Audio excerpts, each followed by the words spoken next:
want to repeat that action again for us. So the first thing we need to do is teach our dogs that the clicker means you did it right. This is not an attention-getting device. It's not something you click repeatedly to try to get your dogs to come over to you. In fact, doing that could actually keep them from learning what the true meaning of the clicker is. So make sure you always use it appropriately.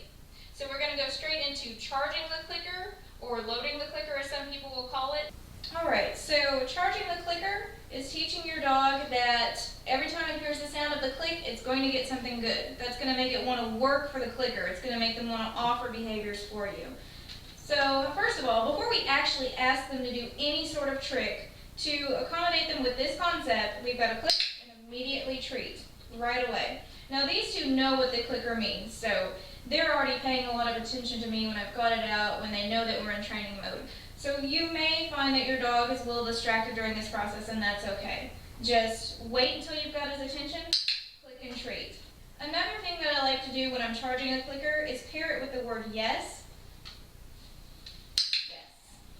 And that way, even without a clicker, I've still got a consistent way to tell the dog that it's done something correctly. So our first trick is going to be spin.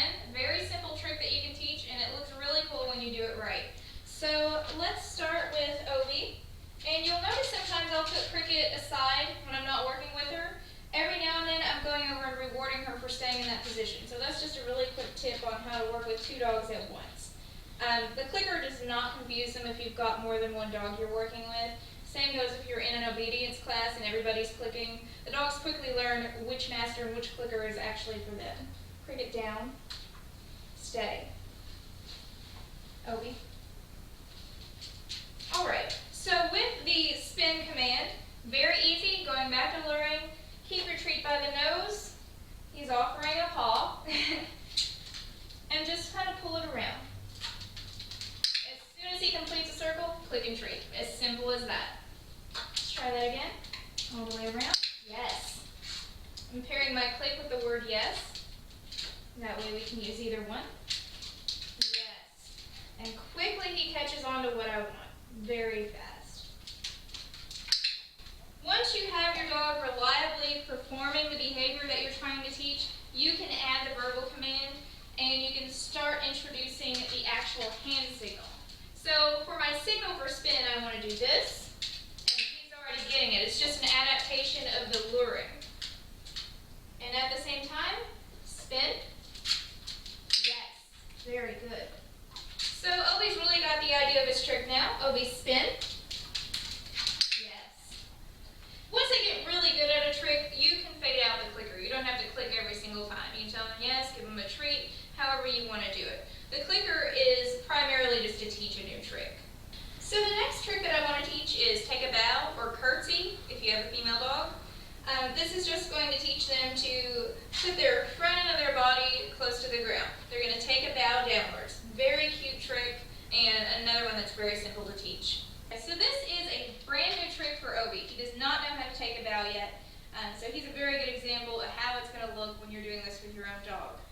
First of all, lure your dog into a standing position. Once again, they're going to offer the behaviors that we have taught them. They're going to offer what's worked. Just ignore that. That's fine. Have the treat close to their nose again. For take a bow, you want to push this treat close to the middle of their front paws. Yes. And it's okay if he goes all the way down. The important thing is that your click happens in the position that you want him to be in for the trick. Right between the front legs? Yes. Very good. As soon as it happens. Yes. Repetition is very important. Yes. Ready? Take a bow. Yes. Good boy. We got it. That's so good.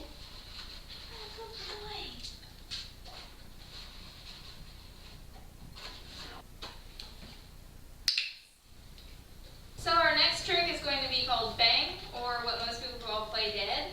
We want to teach our dogs to basically flop over when we give the hand signal and say bang. It's a very cute trick. It's one that a lot of people want to teach their dogs.